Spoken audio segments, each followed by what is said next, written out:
Ready? Yeah. Okay, perfect. Are we on? Yes. Okay, perfect. Welcome. Welcome, everyone. Welcome, Matt. Good morning. How are you? I'm well. All right. Well, I've got my coffee. This is my second cup.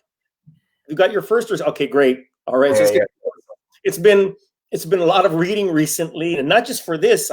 I've been working and grading papers and that kind of stuff, and then I'm trying to make the most of my weekends. So, anyways, well, I want to thank everybody for joining us and joining in the discussion. This is the seventh meeting that we've had. So we're going on, well, actually, even though we were absent last week, of course, we're keeping it up. And so this marks the 8th week. So this is 2 months. 2 months, and we got started at the outset of this current economic crisis. And so I'd like to inform everyone that we will be discussing chapter 3 of Das Kapital, and the particular section, we're reading section 2, and the title of this particular section is The Medium of Circulation. And Matt, I'd like to begin with 2 short quotes to kind of set the metaphoric context for the discussion before us. Okay? Yeah. Right. Yeah. All right. So the first one is one drawn from Roger Bacon, and it goes as follows. He says, or he writes, there is another alchemy, operative and practical, which teaches how to make the noble metals and colors and many other things better and more abundantly by art than they are made in nature. There's a second quote, and this one is a Shakespearean quote, and it's drawn from a play, and I'll confess that I haven't read it entirely, but I find it particularly relevant and salient, and will give us an opportunity to talk a little bit about the connections between literature and Marxist political economy. Right. Scene 1, the woods before Timon's cave. Enter the poet and the painter, Matt. Timon watching them from his cave. The painter reads, as I took note of the place, it cannot be far where he abides. And the poet, Matt, says, what's to be thought of him? Does the rumor hold for true that he's so full of gold? And the painter responds, certain. Alcibiades reports it. Phrynia and Timandra had gold of him. He likewise enriched poor straggling soldiers with great quantity. 'Tis said he gave unto his steward a mighty sum. The poet responds, then this breaking of his has been but a try for his friends.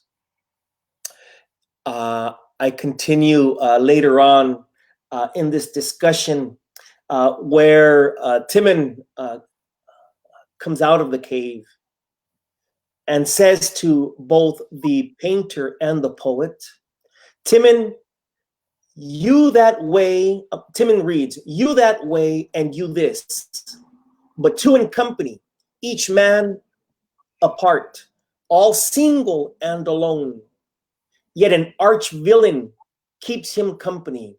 If were thou art, two villains shall not be. Come not near him, if thou wouldst not reside. But where one villain is, then him abandon. Hence, pack, there's gold. You came for gold, ye slaves. And the painter, he directs himself to the painter. He says, you have worked for me. There's payment for you hence. And to the poet, he says, you are an alchemist. Make gold of that. Out, rascal dogs. For me, this is really interesting on a couple counts. On one count, it's interesting because we know that Marx was not just a political economist. From what I understand, he gave a try not just to lawyering, but also to poetry. Yeah. So Matt, you're in good company. He gave a try to poetry, and he established himself as a political economist in addition to his work with European newspapers and US newspapers in the 19th century. But what is particularly interesting here is that he's drawing from a cultural narrative, and he turns it upside down, as a saying goes. He turns it upside down as much as he turns Hegelian philosophy upside down, and that is that he informs the reader that the alchemy, that the chemistry, that the quote unquote magic, if you will, right, isn't drawn from some abstract place. That the conversion of any commodity, any earthly body, any earthly element into gold happens between us, right? And so the solution is not the solution, the algorithms, as a word they like to use, the algorithms, solution, the grammar, if you will, for converting and for making history, for making and reproducing the material circumstances of our existence are not drawn from some impenetrable space, but are drawn from the very context, or is drawn from the very context of our lives, right?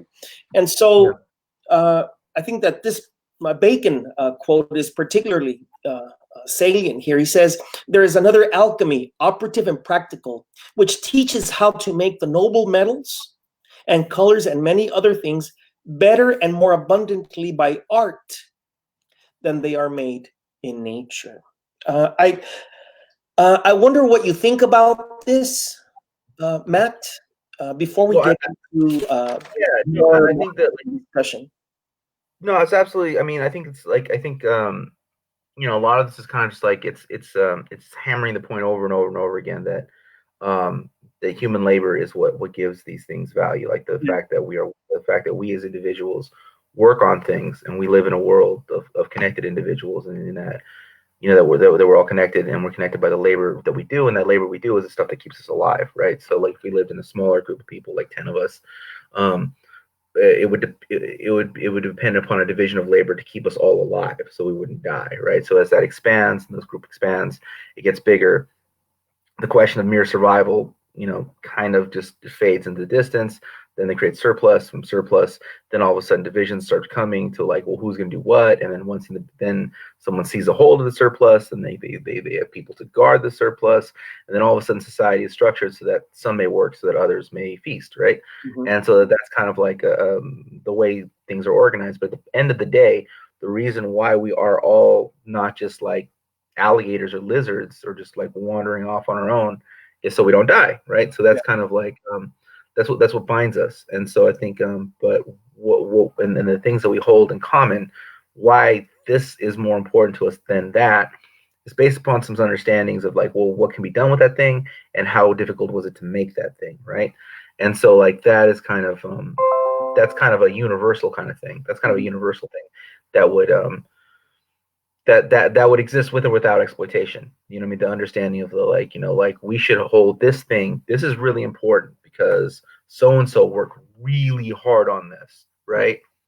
And these things are hard to make. It's not just that they worked hard, it's that these are hard to make and so worked really hard on that, right? So even if we were to reduce, all society to a family, that would still be very important, right? And so like, but then you take to monstrous scales that we live under, that's why things are as they are. But again, the point of these allegories, point of the quote, is that things derive their value from us, from the work we put into things, and then after that, the value we assign to it. So now a lot of what Marx is writing about is the arbitrary nature of the things the arbitrary nature of how things are assigned, so that exploitation may take place, right? But at the same time, there is a kind of inherent value of things. I mean, if somebody works hard on something and it's difficult to produce and they made it, there is a reason outside the bounds of exploitation why we would prize the fruits of that labor, the fruits of that particular labor, the fruits of that particularly arduous labor, right? That is not nefarious. It is not terrible. It is not, unfair. It is not exploitative. It's just based upon some like, some real understandings. Yeah. There's I'd like to briefly talk about what I conceptualize a mapping, right? And imagine one small map superimposed upon a larger map, Matt. And the first map is a map of the moment in which the seller of a commodity approaches the buyer of a commodity. And the seller of the commodity, of course, is interested in an alchemy, right? And the kind of alchemy that we're talking about, not a heavenly alchemy, but a very earthly, very material, very empirical alchemy. And the particular seller is interested then in obtaining money, converting a cup of coffee or a tin of coffee, if you will, into currency. And so the buyer of that he approaches or that she approaches, right, surrenders his or her money in exchange for this particular commodity, this tin of coffee.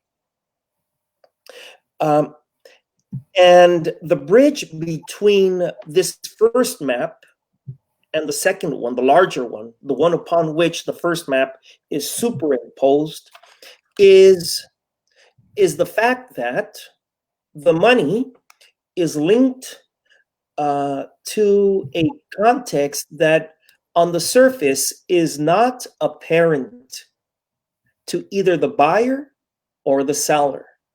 And that referent, of course, this is Marx writing in the 1800s, the 19th century. The referent here is gold, right? So that the seller receives money in lieu of gold, and he receives it from the buyer. Since the 19th century, and particularly over the last 50 years, gold is no longer the referent for exchange that it had been, leading up to Nixon's presidential administration, leading up to 1971, I think it was, with the abandonment and the displacement of the Bretton Woods Agreement. Since 1970, and since that particular moment in history, a couple things have collided, or converged, or have happened, perhaps correspondingly happened together.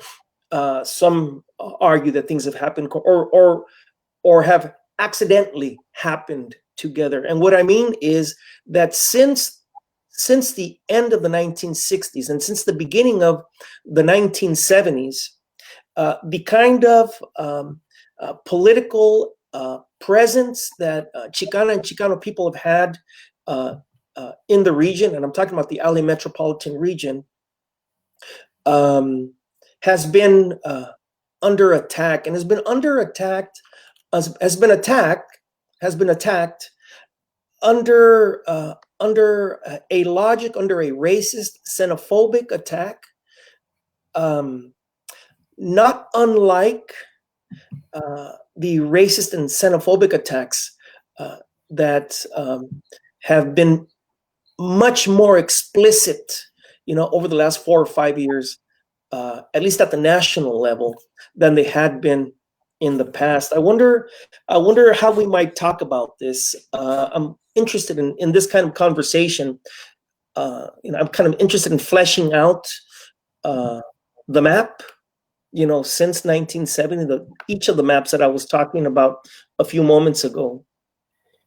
I'm interested in fleshing it out and then linking the details of these maps back to Marx in a little bit. Well, what I'm interested in when you're talking about is, like, if you read, I mean, we can look at some of the Marx things, because he talks a lot about a linen versus a coat, right? And so, like, what is the value of linen versus what is the value of a coat, right? Yeah. And so when we look at, like, people that, like, kind of like would work in like a textile factory, we would see that as at the time would be seen as somewhat a level of unskilled labor versus a tailor would be a highly skilled laborer, right? Mm-hmm. And so, like, or a tailor, it depends. I mean, if they had their own shop, they'd be like small business, whatever. But if they were like working within, like, at a firm that, like, put together suits or whatever, then that would be seen as like skilled labor, right? So we have this like kind of division between skilled and unskilled labor. The textile worker, unskilled, that's the linen. The other one, the one that works with the coat, the tailor, skill, right? And so we have this division even then in the early days of industry and capital of skilled and unskilled labor. They wouldn't refer to it that way, but that was kind of like that division already existed within where. So like, there's the working class and the proletariat, et cetera, and the working class proletariat, that includes anybody that has to sell their labor or die, right? So that is very stratified. Now, within the United States, you have a situation where you have the group of people, we're talking about here, the Chicanos, are typically forced into these lower strata of the proletariat, right? Now, capitalism is not, it doesn't really take place in one country. It never has. It doesn't take place in one geography or principality. It never has, right? So those workers in Manchester were always dependent upon the fields, the plantations in Georgia, right? They were always dependent upon getting those raw materials out. And later, the real, where England kind of just takes over all its competitors, is dependent upon India, right? And what they're able to pull out of India, right? So these are it's always been the case there. In the United States of America, you have a different situation. I mean, you have a situation now where it's reliant you have a situation now where it's reliant upon the labor of the world and robbing everybody blind from every corner, right?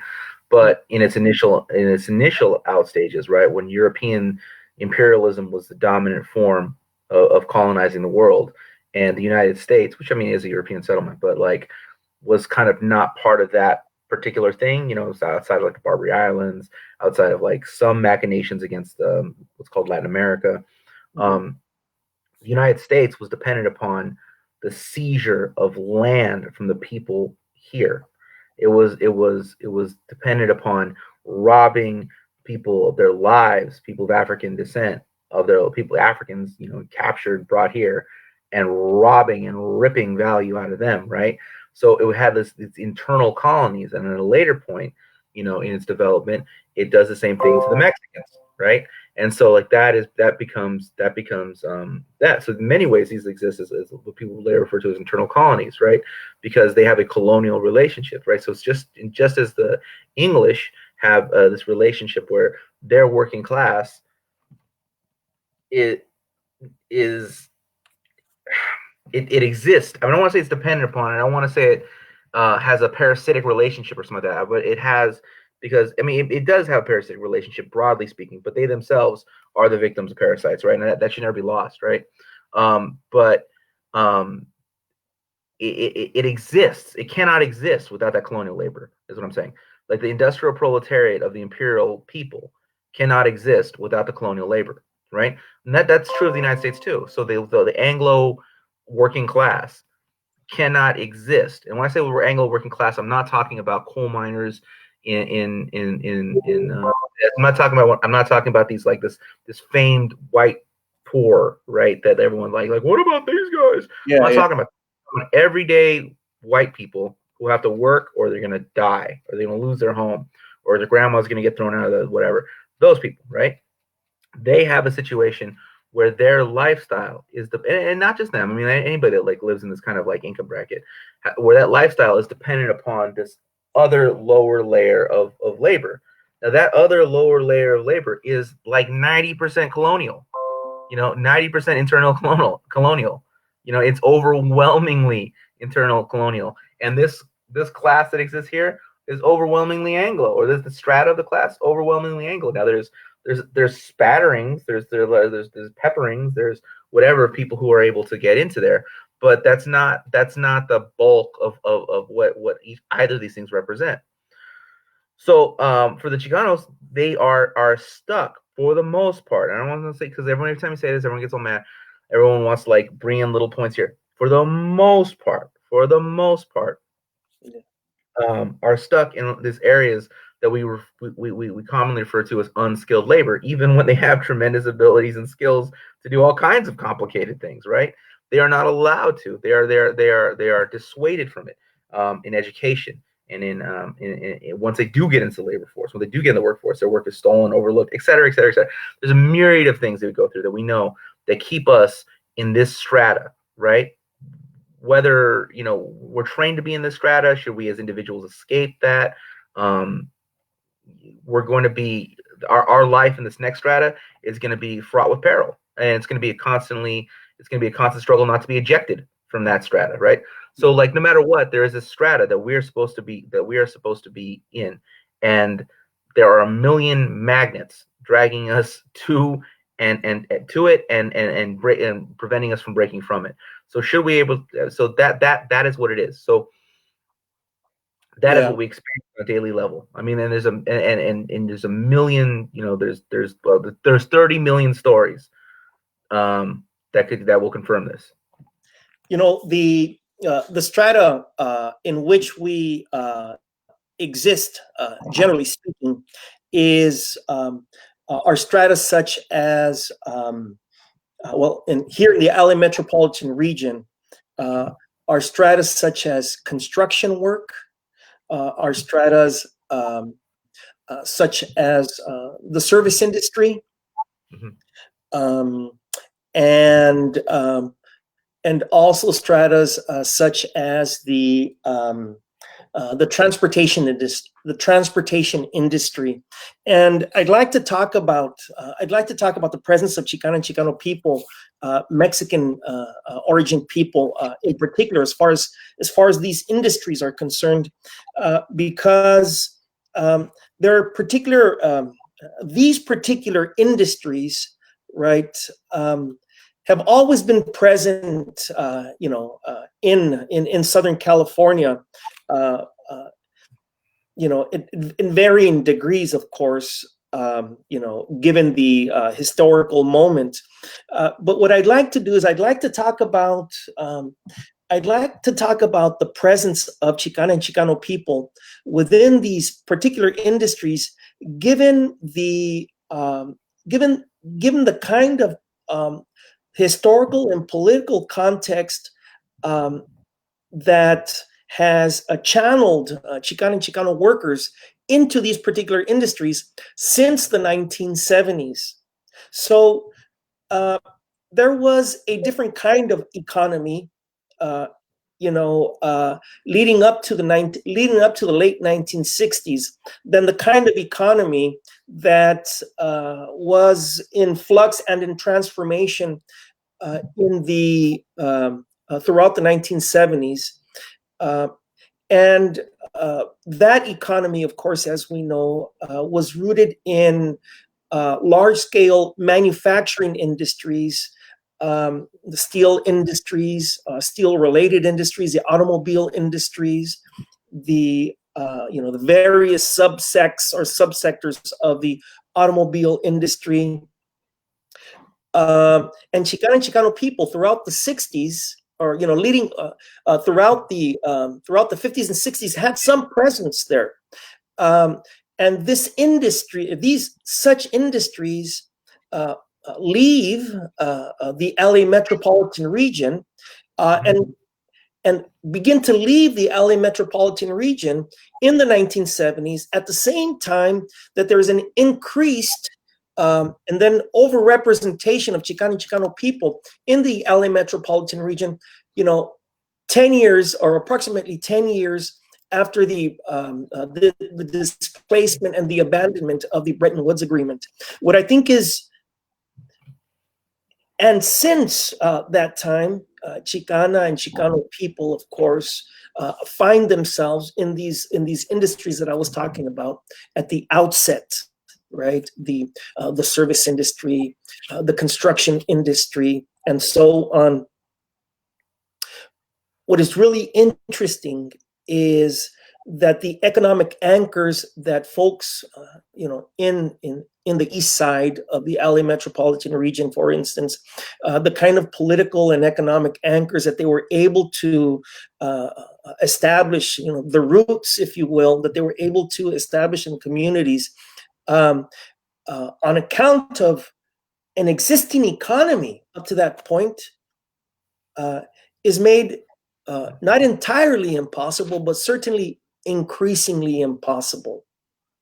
And now folks, are not only selling their labor, selling their work, selling their bodies themselves, right, as commodities, but they're doing so in relation to this second map that I was talking about earlier. A second map, the one upon which the first map is imposed, are selling themselves, selling their labor, selling their blood, sweat, and tears, selling their flesh, if you will, are doing so in exchange for money that is not rooted in gold, in a stable, however stable gold was up until the late 60s and early 70s, are doing so in relation to an economic category, an economic standard, right, that no longer exists. Right. That is increasingly,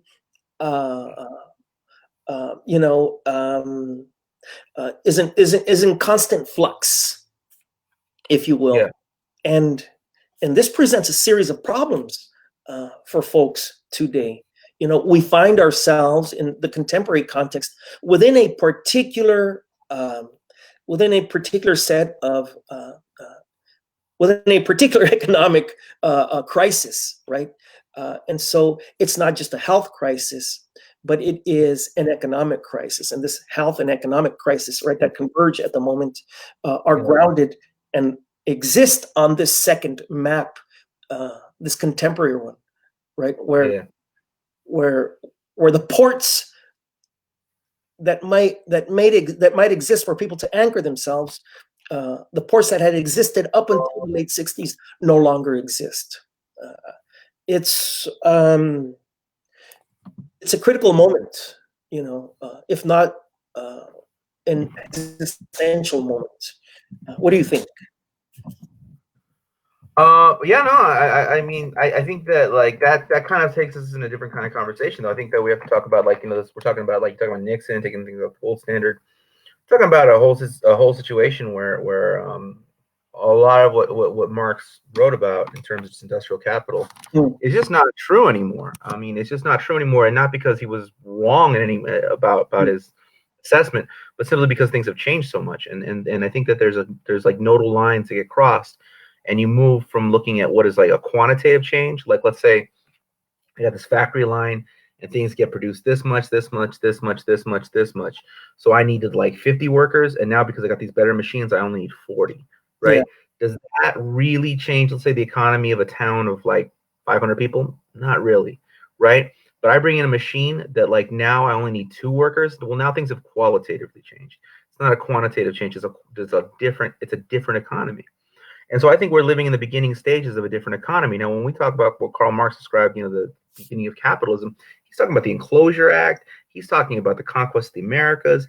He's talking about the beginnings in earnest of the transatlantic slave trade. So now you're talking about things that begin in the 14 and 1500s, leading all the way up to the 1800s for this thing of capital to really like take form and shape, right, with the Industrial Revolution. So that's like a period of like 300 years. So we're living in a period. People nowadays expect something to happen. People are probably always, if you say something, they expect to see it overnight, like just like one day to the next.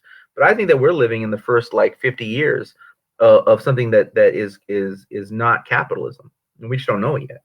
It's something else. It's something else, and it's moving gradually into something else.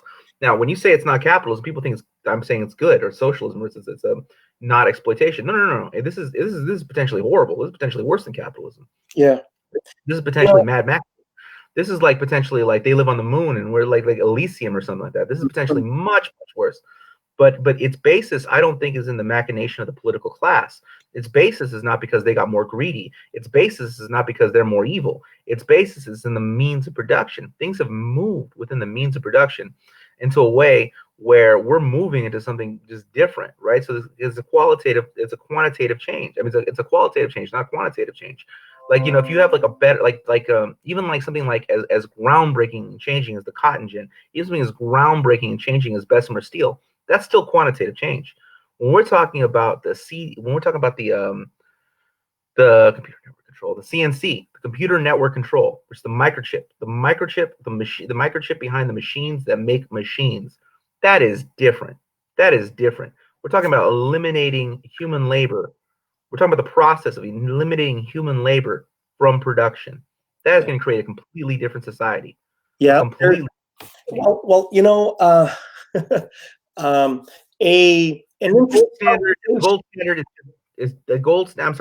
gold standard, the derivative market, the increase in prisons, all these kinds of things like that. This idea of a surplus population, those are all just byproducts of the shifting of a qualitative shift in the means of production. Yeah. Those are not that's not the cause. That's the effect.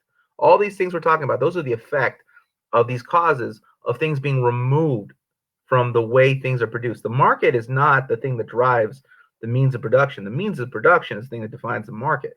The way things are scientifically done, the science precedes the machinations, not the other way around. I want to address that point. I want to address the science, right? Because as really there is no alchemy, because really there is a science, and because really there are no alchemists, really there are scientists, right? Then there are scientists, if you will, of the economy seeking to manipulate the market and the modes of production such that they can increase their wealth, they can extract more from working people, and they could care less about the fate of working people under such conditions. It's my prejudice. It's my bias. I don't know how what you think about this yourself. And as I was about to say earlier, I do believe that what makes for an interesting conversation for audiences are those moments of thin discrepancy or large discrepancy between interlocutors, between people like me and you in this case, right? And what I mean is I do believe that there are vile persons working to injure other people deliberately, and working to do so, or pursuing um, scientific um, expertise in order to do that. And of course, we see their architecture, and we see the development of their technology for these things to take place. Um, Eventually, of course, after the box has been opened, and the ghosts have left the box, these things exist, if you will, uh, on their own accord. Um, so, having said that, I was thinking about something that I wanted to. Oh, I know what I was going to tell you.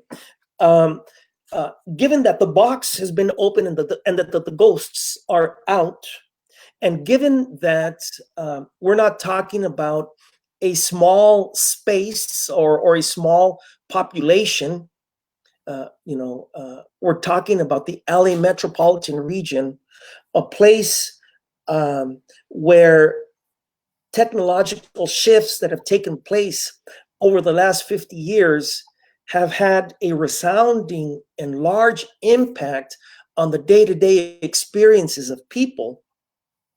What I think is especially noteworthy here, or it's especially important for us to recognize, is that such shifts have taken place in a geographic region, right, that houses one of the largest concentrations of human beings on the planet.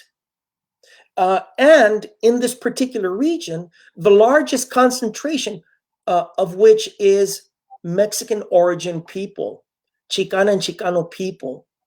In fact, so large is the concentration of Mexican origin people here in the LA metropolitan region that it is second only to Mexico City, which I believe is the second or third, or it's in the top three, if I remember correctly, of the largest concentrations of humanity in a geographic region on the planet. So it's very significant, right?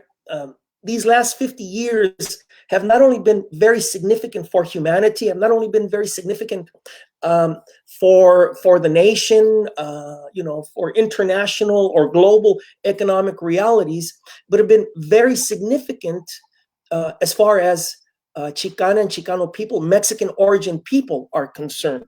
Uh, we've got about 15 minutes. Let's dedicate the next. Let's hear your answer. Share your answer, please, or your comment, etc., with the audience, and then we'll take it from there. Well, yeah, we can turn to questions, but like what I would really say though to what you were saying though is that like when I say this, like this, it's not a question of nefariousness. The nefariousness, the viciousness is the constant. It's not the variable. I mean, like, are the people today any more vicious than Andrew Jackson? Are they any more vicious than John D. Rockefeller?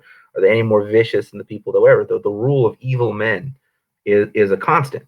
What's the variable is like how that rule takes place. Yeah. So if you think about a squirrel, right? A squirrel eats like a little nut, it goes into a tree, and it just doesn't whatever, and it lives as it lives. I mean, it's affected by its interaction with humanity and with other animals, with the rest of the animal kingdom, but for the most part, squirrel life is as it was, where it can be, as it has been for 30 million years. Human life is not what it was 30 years ago, and the variable in human life is not the rule of evil men.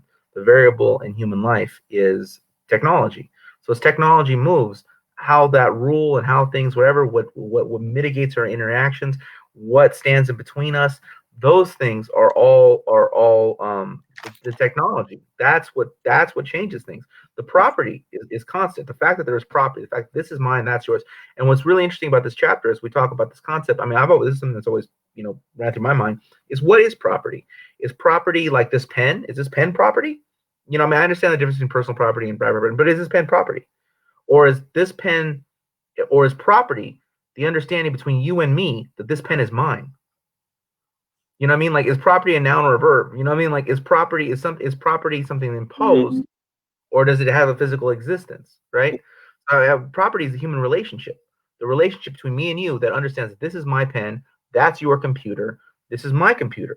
Right? Now, so in a way, I mean, there's aspects of this that aren't even nefarious. I mean, there's aspects of this that are not necessarily horrible or terrible or whatever. You know what I'm saying? Like, like it would not be right for me to come and just take your chair and be like, this is my chair now. That's not right. That's not right, obviously, right? So like, so there are aspects to it there that simply are, right? But like, to actually ask ourselves, what is this condition of property, and I think this chapter really asks us to ask that. And the condition of property is these arbitrary agreements that we have each other that are based either in ethics or in fear, right? So like, we cannot seize the factory, we will be killed if we seize the factory. We cannot seize the factory because it is wrong to seize the factory. That man worked to make that factory, just as we work every day in it. He worked to think of it, blah, blah, blah, blah, blah, blah. Now, the ethics part, that's the part that prevents us from even fighting. That tells us fighting is wrong. Yeah. Right? And that's the part that is much more difficult to overcome than the fear, right? Because the fear is that, like, well, we'll get killed, right? Well, well, maybe, but like, if there's, let's say, 5,000 of us and they only have like 100 thugs, they only have 100 goons, like, those goons will probably run away. If we can get, there's 5,000 of us working in this factory, they can hire a goon squad of about 200 people. If at least 300 or 400 of us are ready to fight, the goons will run, right? Like, that's not that hard. We figure this out, right? But that's the fear aspect. I mean, the ethics aspect, the false ethics, that's the part that, like, shit, man, like, that's the part that we have to overcome first. And that's the part that's the bigger hurdle than the fear, which is the false ethics, the loyalty we have to our own exploitation, and I think that is not particular or peculiar to the Chicanos. That's worldwide, and amongst the Chicanos, though, the Chicanos are not exempt either. Yeah. Well, as far as as far as this particular chapter is concerned, or rather this section is concerned, I noted 4 implications that I'd like to share, and are the basis for the selection of this discussion, that I shared about the region since the 1970s, and particularly as far as the abandon of the Bretton Woods Agreement following World War II. What Marx does in this particular section is are 4 general things. The first thing is to contextualize encounters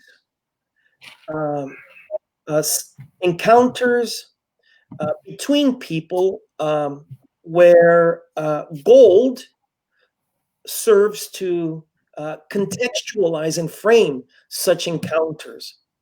The second thing that he does is he contextualizes encounters to social and economic circumstances that are generally invisible to us, however pressing, real, and present they are. The third thing that Marx does, particularly for us today, here in the LA metropolitan region, the third thing that he does, of course, is he unpacks the significance of the elimination of gold as the standard of economic exchange, not just for the US, not just for the LA metropolitan region. Remember, the LA metropolitan region is a very important economic hub, was a very important economic hub following World War II, and continues to be a very important economic hub. What does the fact that our encounters fit upon a second map, right? What do these things imply for us? These are very important things to consider. And of course, within this third implication is fits my question about the presence of Chicana and Chicano people. And then, of course, as I introduced the discussion this morning, Matt, gives us an opportunity to see Marx's affinities, right. literary affinities in the 19th century. Yeah. Do you want to say something? Yeah, I do. I want, and then I want to get to the question. So I want to answer this real brief, right? So the answer to the question is that we built the city as it currently exists. Like the city. I mean, I'm not talking going back in time and going back to before Los Angeles de Rio por Cinco. I'm not addressing that. Obviously, there were people here before us. There are people here before the Mexican settlement. There are people here way before that and that. But the city as it currently exists for the last, like, say, the 1950s to now, you look at Simon's Brickyards, you look at like the Prado program, you look at all the different things, all the people who came and picked up oranges, all that kind of stuff like that. We were the proletariat beneath the proletariat. We were that group of people that made everything else possible, right? Yeah. In the city of Los Angeles. That is just a fact.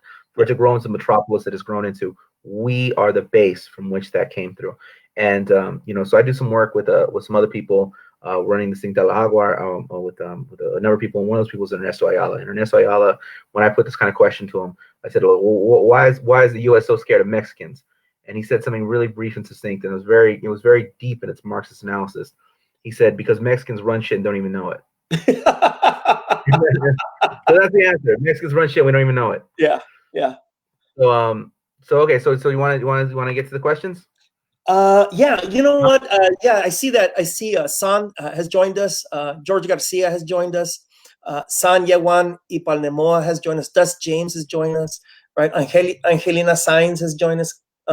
Karena Akri Pais has joined us. I want to thank you all for joining us and chiming in. Go ahead, Matt. Go for it. Okay, you want me to do it? Okay. Sure. So Angelina says, will Matt go down as the Guinness Book of Records for most interviews? Yes, but the answer is yes, and the other answer is like one of these days I'm gonna do 24 in one day, because that way no one can ever pass my record. They can only tie it, and because I compete with the living and the dead. Okay. And the unborn. You know what I mean? Like. It's an interesting collaboration this morning. In this collaboration, it sounds like the poet and the sociology professor are changing places and roles. What do you think about that? Well, I do have philosophical, poetic interest. I'll say it in Spanish and then I'll translate it. Hay un dicho en español que, el señor profesor que nota, que hace la observación, lo ha de comprender, el dicho que dice, de poeta, músico y loco, todos tenemos un poco. Do you know that one? Do you know that? I've never heard it before, but I know it now. We're all, it sounds so much better in Spanish. We're all poets. We're all musicians, or at least in part. And Matt, we're all madmen. We're all crazy. We're all a little crazy. So if I'm the musician and you're the poet, if sociology and academics is music, then you are, the musician sometimes as well as the poet, and vice versa. I don't know how crazy we might be, Matt. What do you think? I don't know. I mean, I kind of like, I don't know. I kind of show up and do what I do and see where it goes. So that's kind of like I bring the talents and skills I have to the table, and you know what? And I try never to put myself in a situation where I don't have the talents and skills to do whatever I'm saying I can do. So I usually look pretty good because I'm not here trying to make a clay pot or something in front of you. I'm not here singing karaoke. All right. I'm not doing things outside of my field. So I tend to put a good foot forward because I know the roads I walk. Make sure ahead of time. All right. Next we have. You want to read the comment? Pardon? Do you want to read the comment? Sure. I'll take a stab at one. It says, San writes, I don't think you can get rid of human labor. Labor is prostheticized with machinery. The human labor is relocated to the cognitive level. If machines replace labor, we would have lots of unemployment, which is not the case. This particular observation that San makes reminds me of a movie that I saw some time ago. It must have been years ago now, but when I have a chance, of course, I share the trailer with my students. And the name of the movie is Sleep Dealer. I don't know if San would want to make a comment about that. I too believe what he says, that the nature of our employment is going to change, and that certainly many people are working. Unfortunately, it seems to me that the remuneration, the payment, the salary, if it exists, is subtracted to the extent that it might have existed in previous historical moments. And just kind of makes me think about something that Professor George Garcia mentioned earlier. He says there has been a tremendous displacement of labor in the LA basin since 1970. People are working, but at other jobs, and he says at other wages. You want to take a stab at one? Well, I mean, I don't think we're talking about something that's going to happen. This has been happening. It's been happening my entire life. The fact of the matter is the industrial economy is collapsing. It's being replaced by something else, or it's being replaced, not even replaced by, it was kind of buttressed by the expansion of what was called the service economy, but those jobs weren't nearly as good. And what we're talking about here is this global phenomenon. So in Japan, we see they have the highest turnover rate for jobs in the world, right? They're the highest rate of automation. And their employment rate is not staggering or incredible, but what it is that people work a month. They work a job for 6 months, and then all of a sudden it's out. And they have one for 3 months, and then it's gone, and so on and so forth, and so on and so forth, and so on and so forth. In the United States of America, what we see is an explosion of personal debt, and we do see a huge increase in people being out of work. And the statistics in this country don't reflect it, because you only get unemployment. Our employment rates are only based on those who actually receive unemployment. And they make it very difficult to receive unemployment. They make it hard to get it. They make it, and they discourage it. They make it to the point where you can't get it. Even and the people that most often get unemployment or God forbid welfare are usually people who have to really prove how badly they need it. It's usually single mothers or something like that. And even then they want well, who's the father of the child, and he's gonna have to repay this to the government, as if the government doesn't have trillions of dollars. So the entire system is just based on it's based upon punitive. It's very punitive if you reach out and need a helping hand. So our unemployment rate is way higher than it's reported to be. That's first. And secondly, it is what you were describing, right? So what Zahn is referring to is this idea that okay, jobs are going to migrate to the mind, right? Well, yes and no, because if you look at a Ford plant, hundreds of thousands of employees, right? Tens of thousands of employees, and then you have a series of plants. There's hundreds of thousands of employees, right, in a very small geographic area. Let's say in the heyday of Detroit, right, and the surrounding areas. All right. If you look at the Silicon Valley, eHarmony has more questions of compatibility than employees. You know what I'm saying? They have 236 questions of compatibility. They have 184 workers, engineers. You know what I'm saying? Twitter, which is the big one, which is one of the big ones, only has 4,000 engineers. You know what I'm saying? These are giant multi-billion corporations with less than 10,000 employees on their technical side. They have marketers, this, that, the other. But on the technical side, on the production side, you have these giant corporations, right, that have very few employees, that have very few people whose work ensures their product, right? You would essentially amount to digital password barons, right? And there's no way that economy can replace the old industrial economy in terms of people work, in terms of the worker consumer model. You know what I'm saying? In terms of Fordism, in terms of the guy that builds the car, buys the car, right? That's not That's not the way Netflix works. Oh yeah, the person that like builds the Netflix, can afford to have a monthly subscription to Netflix. I mean, that's not a model for the success of Netflix. You know what I'm saying? So, this and again, what I was saying earlier was that like it doesn't happen overnight. It's a process of becoming. We're talking capitalism didn't rise overnight. We're talking about a process that takes place over centuries. Do I think this is going to take centuries? No, I think this is going to take decades, right? Because it's a rapidly increasing thing. And where we are today, we were not 10 years ago, and where we are today, we will not be in 10 years.